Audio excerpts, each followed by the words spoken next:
I cannot think of a true freshman quarterback in the entire country for whom spring football is more important than Dylan Raiola at Nebraska. So Raiola comes in, number one quarterback in the class, chooses the Cornhuskers. Matt Rhule in year two. I've talked about that before here on the show. Matt Rhule's year two as a college coach, he tends to, double-ish his win total from the year prior. Nebraska was 5-7 last year. I'm just going to let that, hang out there for a moment, as it were. But Raiola comes in to a Big Ten conference that has got new teams. You got Oregon, you got USC, you got Washington, you got UCLA. All this is just a tremendously deep conference, and at some level, it of course is. But in the quarterback sense, Dylan Raiola could be a top 3 quarterback in the league.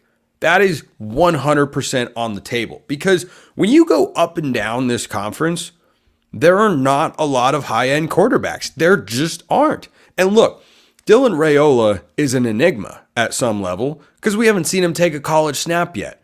And we have seen guys with the physical traits and all the intangibles on paper or at the high school level not translate to college football. That happens every single year at positions that include but are not limited to quarterback. So I think that Raiola, has kind of an element of mysteriousness or mystique about him, at least for me, because I think Nebraska is one of the most interesting teams, maybe the most interesting team that's flying under the radar in college football this year because of what Matt Rhule's track record is when he's at an institution for a second year.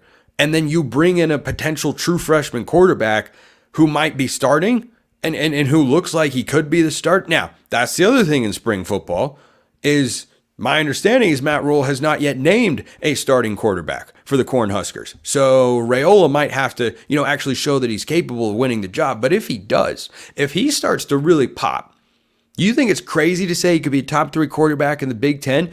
Give me the quarterbacks who you can say, without question, no hesitation in your mind, are better than what Dylan Raiola is capable of becoming.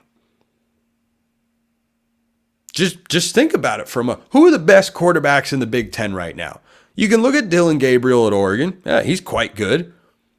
He's not, like NFL kind of good or anything, but he's quite good. Will Howard at Ohio State. Okay, yeah, no, he's solid. He's nothing special, but he's good. He's probably going to have the best year of his career. But again, is he going to fly up NFL draft boards? No, he's not. Drew Aller at Penn State. That's an intriguing option here because Aller has got immense arm talent and potential. It didn't all click exactly last year, but if he, takes a sophomore leap, then yeah, okay, Aller could be in the top 3 conversation, but that's not a guarantee. And then after that, you're looking around going, is it Curtis Rourke at Indiana coming over from Ohio the last couple of years where he's had a very successful career thus far in the Mid-American Conference? Like, those are the guys that have a high floor because I've seen them for at least one, if not multiple years in college football, and I feel confident saying their capabilities are X, Y, and Z. But none of those guys were as highly touted recruits as Dylan Raiola, save for maybe Drew Aller, but even then, Aller wasn't number 1 in his class. But Raiola was the top quarterback prospect in the country. Remember, this is a guy who was going to go play at Georgia, and then Matt Rhule in Nebraska swooped in and said, we'd like to offer you an opportunity. And he said, well, gee whiz, that sounds fantastic. I don't know who Michigan's starting at quarterback. It could be Alex Orji. There are other options available, but does anybody know? Does anybody feel like that's a top tier option in the conference? Like overall, this conference once again is going to be a low scoring league, which is why you look at the 2 betting favorites, Ohio State and Oregon, and almost want to lean into them a little more. And then my favorite dark horse in the league, USC, because they just have the ability with their quarterback play to score more points. But even USC, right? Lincoln Riley is the quarterback whisperer in college football. Multiple Heisman Trophy winners, multiple number 1 overall picks. He's got 3 starters in the league, about to have a 4th. It's crazy. It's crazy, right? He's got Baker Mayfield, he's got Kyler Murray, he's got Jalen Hurts, and he will soon have Caleb Williams with the Chicago Bears. He's got a guy in Miller Moss who kind of scared off any potential transfers with the performance he put up in the Holiday Bowl victory over Louisville. It was a really impressive game. He went for over 400 yards. He had 6 touchdowns. Like, he went absolutely bonkers. But that was one game. I'm a Seattle Seahawks fan, and I remember once upon a time, there was this guy by the name of Matt Flynn. Any LSU fans listening out there? Matt Flynn had a similar game where it was one instance, end of the year, season prior, went for over 400 yards and multiple touchdowns with the Packers, and the Seahawks signed him to a big offseason contract. And it looked like that was going to be the start. And then this guy named Russell Wilson came along, and the rookie beat him out. And yeah, he was just better than Matt Flynn. Didn't start a game.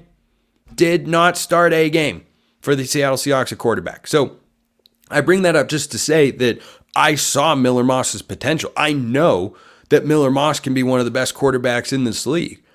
But do I feel like his floor is as high from a production standpoint as a Dylan Gabriel or a Will Howard who have many years of starting experience? No, of course not. It can't be. The same goes for Aiden Childs at Michigan State.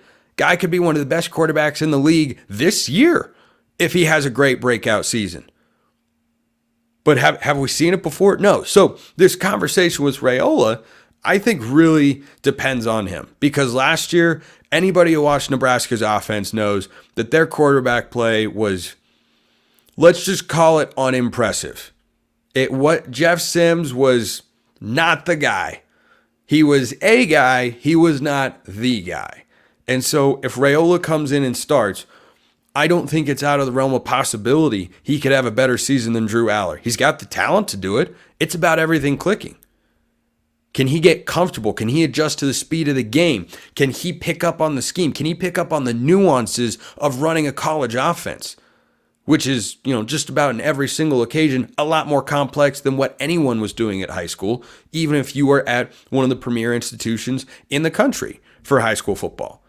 You got to understand protection schemes. You got to understand there are more complex coverages from the defense. It's a lot to pick up, but spring football is when that is going to take place for Dylan Raiola and the Cornhuskers. And I am more than a little fascinated to see how that all plays out, because I think you could realistically live in a world where Howard and Gabriel at some level are your top 2 quarterbacks in the Big Ten, and Raiola's right there at number 3.